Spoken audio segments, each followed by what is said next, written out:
Friends, अभी हम पहुंच गए हैं ओमकारेश्वर और ये है मां Vaishnavi new hotel and restaurant.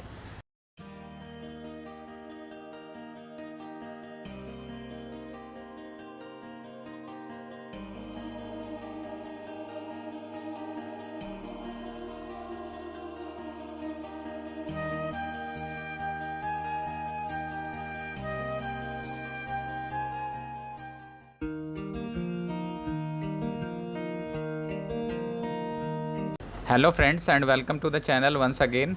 आशा करता हूँ आपको पार्ट 2 में जो हमने महाकाल जी के दर्शन कराए हैं और हरसिद्धि माता के आपको पसंद आया होगा। और अभी हम निकल चुके हैं उज्जैन से ओमकारेश्वर के लिए। उज्जैन से ओमकारेश्वर की दूरी लगभग 140 किलोमीटर है, जिसे तय करने में हमें लगभग 4 घंटे लग जाएंगे क्योंकि बीच में काफ़ी पहाड़ी रास्ता पड़ता है। अभी आफ्टरनून का टाइम है 3 o'clock और हमें वहाँ पहुँचते पहुँचते लगभग 7-7:30 हो जाएंगे। तो आज नाइट में हम वहीं पे स्टे करेंगे ओमकारेश्वर में, और मॉर्निंग में हम दर्शन करेंगे ओमकारेश्वर ज्योतिर्लिंग के और मामलेश्वर ज्योतिर्लिंग के। इनकी हिस्ट्री क्या है, इसकी क्या मान्यताएं है, इसका विवरण मैं वहाँ पे पहुँच के आप लोगों को दूँगा। तो गाइस, जो ओमकारेश्वर का मेन रोड है उस रोड पे अभी बहुत लंबा ट्रैफिक जैम लगा हुआ था क्योंकि आगे कोई बता रहे थे एक्सीडेंट हो गया है। तो हमने ये एक बाईपास रोड है, डटोटा कनाड रोड, इस रोड को हमने अभी ले लिया है। और ये देखो, ये पूरा का पूरा फॉरेस्ट एरिया है।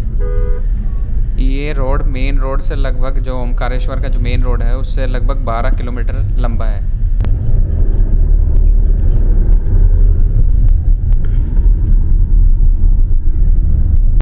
फ्रेंड्स, अभी हम पहुंच गए हैं ओमकारेश्वर और ये है मां Vaishnavi new hotel and restaurant, जो कि एक रिजॉर्ट टाइप है और लगभग 6 किलोमीटर पहले है ओमकारेश्वर ज्योतिर्लिंग से। और ये होटल बिल्कुल मेन रोड पे है जो ओमकारेश्वर को जा रहा है। और ये रिजॉर्ट अभी न्यूली कंस्ट्रक्टेड है और बहुत अच्छा बनाया हुआ है।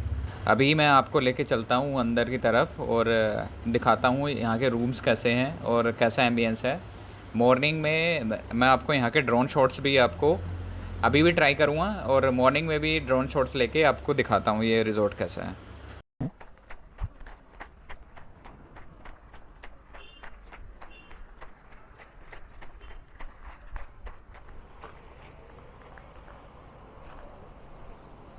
और ये है रूम, अभी रूम में लेके चलता हूँ आपको। और ये है रूम, इसमें 2 डबल बेड्स हैं।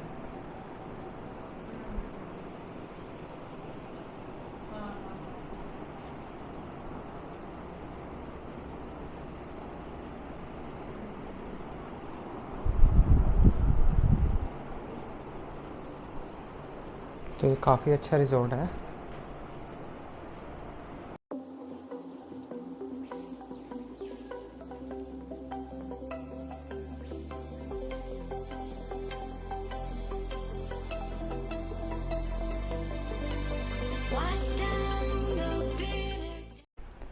Good morning friends and welcome again. और ये है day 2 of the trip, in fact day 3, because Delhi से हम डे बिफोर यस्टरडे निकले थे मॉर्निंग में। और today is the day 3 of the visit to Mahakal and Omkareshwar. अभी हम जाएंगे ओमकारेश्वर ज्योतिर्लिंग और वहाँ पे दर्शन करेंगे। और यहाँ पे ये है जो रिज़ॉर्ट जिसमें हम रुके थे, मां वैष्णवी रिज़ॉर्ट है ये।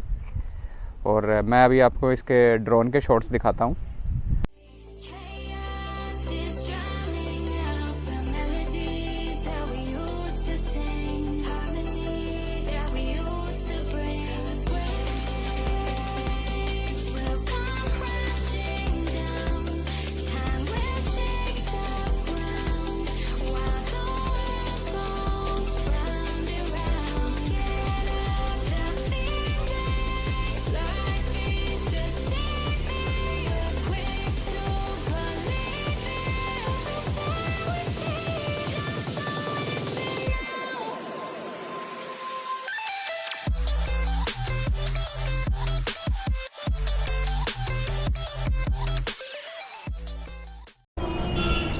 तो गाइस, अभी हम पहुंच गए हैं ओमकारेश्वर ज्योतिर्लिंग। ये है यहाँ का एंट्री गेट,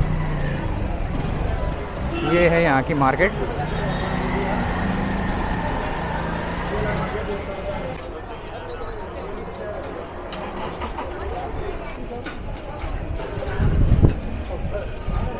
ये है नर्मदा रिवर और ये पीछे है फेमस ओंकारेश्वर डैम।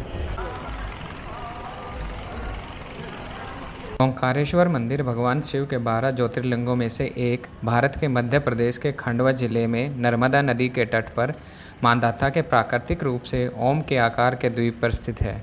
यह भारत के 12 ज्योतिर्लिंग का अगला ज्योतिर्लिंग है और ओंकारेश्वर का अर्थ ओंकार या ओंकार ध्वनि का स्वामी है।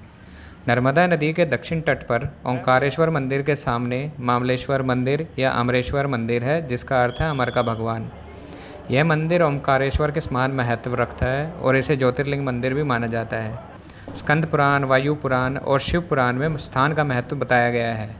उल्लेख है कि यहाँ के ओंकारेश्वर में 108 दिव्य शिवलिंग, 33 कोटि देवता और 68 तीर्थ स्थित हैं।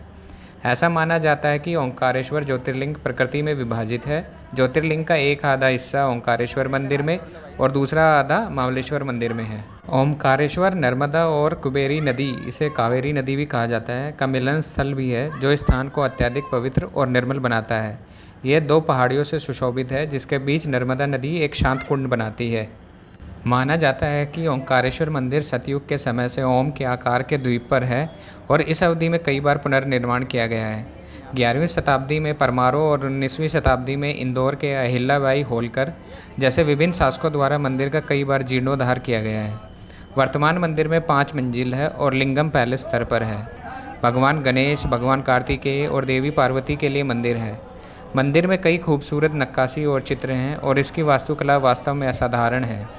मंदिर में एक सुंदर हॉल है जो 14 फीट ऊंचाई के 60 विशाल स्तंभों द्वारा समर्थित है। प्रत्येक 5 मंजिल में एक अलग देवता हैं। ओंकारेश्वर लिंग के ऊपर दूसरी मंजिल पर महाकालेश्वर मंदिर है। सिद्धनाथ, गुप्तेश्वर और ध्वजेश्वर मंदिर क्रम से तीसरे, चौथे और 5वें मंजिल पर है।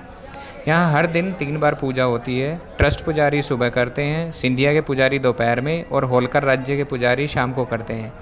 हर सोमवार भगवान ओंकारेश्वर की 3 मुखी सोने की मूर्तियों को पालकी में रखा जाता है और भक्त पुजारी के साथ पालकी यात्रा में भाग लेते हैं, जो शहर के विभिन्न हिस्सों में पहुंचती है।